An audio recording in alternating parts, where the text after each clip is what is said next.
આ ભદ્રજી સંઘાર જામોત્રીની વાત કરીશ. જામોત્રીનું બિરુદ કેમ મળ્યું? વિક્રમ સંવત 1415 માગસર સુધી એકાદશી સોમવાર તારીખ 27/2/1359 ના દિવસે ભદ્રસંઘ સરદારે આ ગામનું તોરણ બાંધ્યું. એને 667 વર્ષ થયા. તો એ પેલા ભદ્રસંઘ સંઘાર ક્યાં હતા? તો વાડાસર, વિંગરિયા અને પદ્ધર અને જખોતર પદ્ધરમાં અહીં આવ્યા. જખાતર પદ્ધરમાં આવ્યા ને ત્યારે લૂંટારો અહીંથી પસાર થયા. ત્યારે આ ગામ નતું વસ્યું. લૂંટારાઓ કુંવારી કન્યાનું અપહરણ કર્યું અને ત્યાંથી જખતર પદ્ધરમાંથી પસાર થાય છે. અને બેદરજી સંઘારને ખબર પડે છે કોઈ કન્યાને અપહરણ કરી અને લઈ જાય છે. એમનું છાત્ર ધર્મ હતું, પોતે સુરવીર હતા અને એમની ટુકડી હતી, એમનું લાવ લશ્કર હતું સંઘારોનું.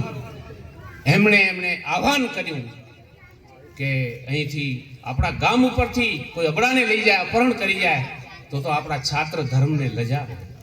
અને એને એક સંવાદ કર્યો કે ઘા કરે પ્રતિમા ઉપર પૂજારી શું જોયા કરે, રક્ષક શું જોયા કરે, અરે ચીર ઉતરે માતના સંતાન શું જોયા કરે. એવું ઘમાસાણ યુદ્ધ કર્યું આ ભેદળજીએ.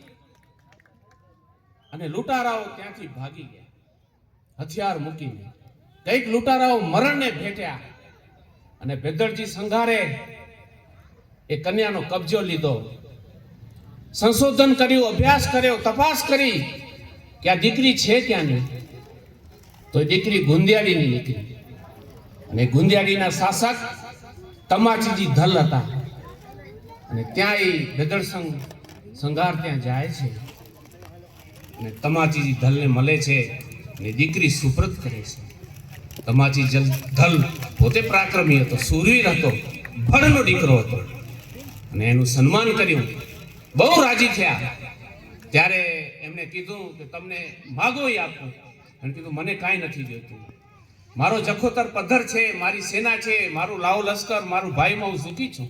પણ કે ના, તો એક લંગડી ઘોડી જેટલામાં ફરીને આ વિસ્તારમાં એ બેધડા ગામ એમને વસાયું. વિક્રમ સંવત 1415 માગસર સુદ એકાદશી સોમવાર તારીખ 27/2/1359 ના દિવસે 667 વર્ષ પહેલા એમણે અહીંયા તોરણ બાંધ્યું. એની પરાક્રમની વાતો કરવા માટે અમને ઘણો સમય જોઈએ, ઘણો બધો કાચો માલ પડ્યો છે, પણ સમયનો અભાવ હોય ને. એ સમય જતા એમના જ વારસદાર હળદોરજી થયા. નામ બે પ્રકારે આવે છે, હળદોરજી છે ને હરભમજી છે. હરભમજી વિક્રમ સંવત 1675 ની અંદર પીપળેશ્વર મહાદેવની સ્થાપના થઈ છે ને ચૈતર સુદ ચોથ હતી તે દિવસે. તારીખ લખી લેજો, હું ઐતિહાસિક તથ્ય સાથે વાત કરું છું. ચૈતર સુદ ચોથ પીપળેશ્વર મહાદેવ અને હરભમજી જાગીરદાર હરભમજી સંઘાર. અને ત્યાં અંજારના અજયપાળ દાદાના જે મઠવાસી હતા એમના આગેવાની હેઠળ એ મંદિરની સ્થાપના થઈ. એટલે હરભમજી એક બાહોશ વ્યક્તિત્વ હતું. સંઘારોમાં એક એક વ્યક્તિનો એક એક પાત્ર જાજરમાન છે. આપણો ઇતિહાસ દિવ્ય છે. ત્યારબાદ વિક્રમ સંવત 711 કચ્છના શાસક રાવ શ્રી રાયધણજીએ અહીંયા સેલોર વાવ બંધાવી. ત્યારે શાસક કોણ હતા? હમીરજી સંઘાર. એ સમયના શાસક હમીરજી સંઘાર. અને હમીરજી અને રાવ રાયધણજીના સંબંધ એકદમ સારા હતા. એ સમયમાં સુવર્ણકાળ હતો સંઘારોનો એ સમય. કારણ કે ભૂત જાગીરથી એમનો મેળાપ સારો હતો. એટલે એ વાત વધારે નહીં કરું. અને સમય જતા વિક્રમ સંવત 1779 ની અંદર એ જસરાજજી સંઘાર થયા. ત્યારે એ સમય હતો ભુજના શાસક રાયધણજી બીજા પ્રથમ અને રાયધણજી બીજા. એમાં જે સંઘાર રાજપૂતોને માર પડી છે 1779 નો કાળ બહુ વિકટ હતો તમારા માટે. બહુ ખરાબ. ધર્મ પરિવર્તન. ફતેહ મામદે આ ગામ ઉપર ચડાઈ કરી 12 દિવસ સુધી આ ગામને બાનમાં લીધું. ત્યારે જસરાજજી વીર યોદ્ધા હતો, જેની રગોમાં ભદ્રજી સંઘારનું લોહી રક્ત પ્રવાહ થતું હતું. આજુબાજુના ગામ તલવાણા, પીપરી, ખાખર ખબર પડી કે આ ગામ ઉપર ખોટી બાનમાં લીધું છે અને અમુક શરતોને આધીન ન થયા અને ભુજ જાગીર પાછળ હતી અને ફતેહ મામદ અહીંથી પાછો જતો રહ્યો. આ જાજરમાન ઇતિહાસ છે જસરાજસિંહનો. અહીંયાથી હુમલો કર્યો, પછી પતરી ગયા જ્યાં ખેંગાર શાખાના રાજપૂતો રહે છે. જીઓજી એમનો સામનો કર્યો. ફતેહ મામદ પાછળ હટ્યો, પણ જીઓજીનું અવસાન થયું, મૃત્યુને ભેટ્યા, પણ એમની ભાયાતે જીઓજીને મૃત જાહેર ન કર્યા, કારણ કે ભુજ જાગીરને એનો ડપ હતો જીઓજીનો. એટલે જીઓજી મૃત્યુ પાય થઈ ગયા હતા, મૃત્યુને શરણ પામ્યા, છતાં એમના ભાઈઓએ નક્કી કીધું કે જીઓજી અવસાન પામ્યા છે અને પત્રીને આજે દરબારગઢમાં એમની છતેડી છે. જાજો ક્યારે જીઓજી બાપુ. એટલે એવા અનેક ગામોના હું નામ લઉં, સમય નથી, પણ ભુજ જાગીરને એમણે પાછળ હટાવી. સમય આવ્યો 1882 નો, ત્યારે આપની સત્તા અસ્ત થવાના આરે હતી અને કાયોજી, જે શ્યામ ગઢવીએ વાત કરી, કાયોજી સંઘાર, ત્યારે પણ બારોટિયાનું ધાડું આવ્યું અને એમણે સામનો કર્યો. સમય જતાં કઈક કારણે આપણા ઉપર થપ્પડ પડી. કેટલા ગામો તમારા? આ સામત્રા કોનું? સામતજી ચાવડાનું. સંઘારોનું, તમારા બાપનું. ક્યાં ગયા પાડ્યા?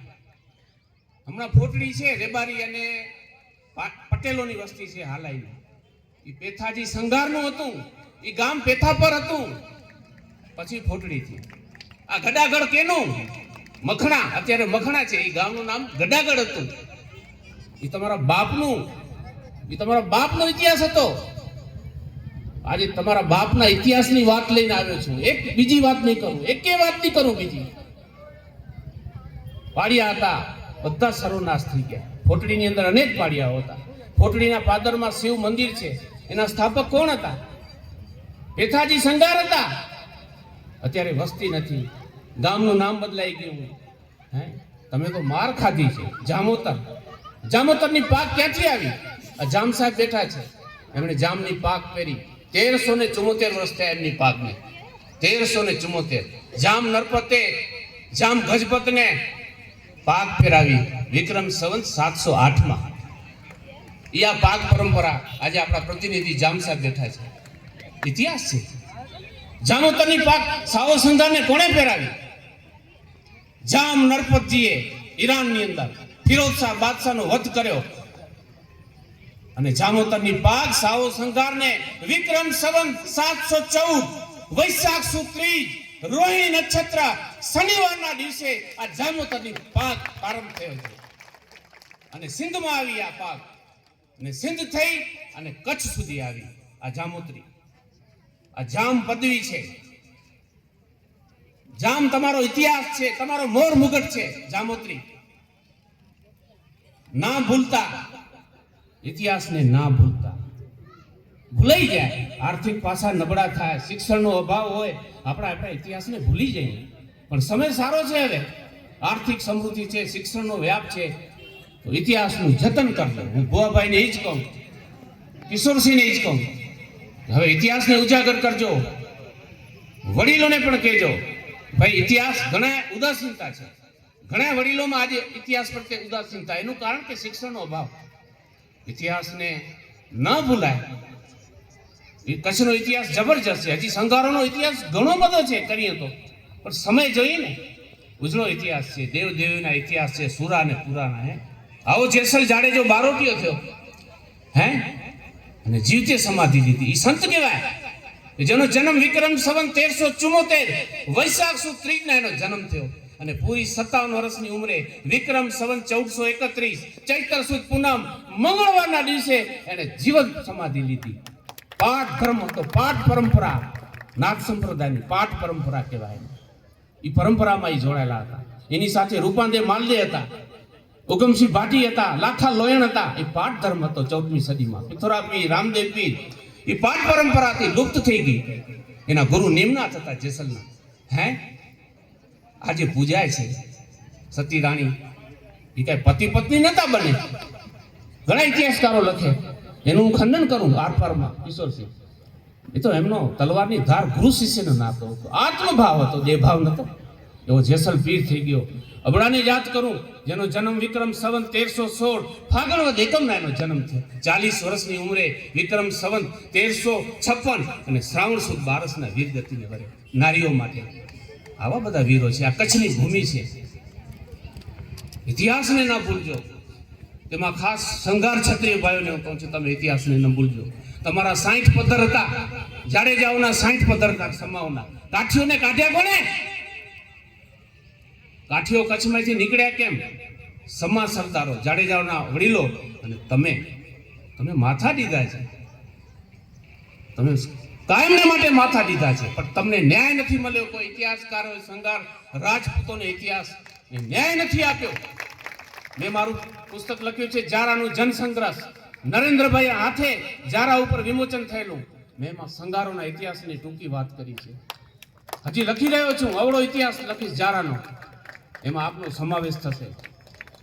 પુષ્કળ મોટો મહાગ્રંથ લખીશ જારાનો. મારી પાસે એટલો ઇતિહાસ છે ને લખવાનું ચાલુ છે. કાર્ય આપણે ન્યાય આપીશું સાચી વસ્તુને. એટલે આપણે જાગૃત રહેજો.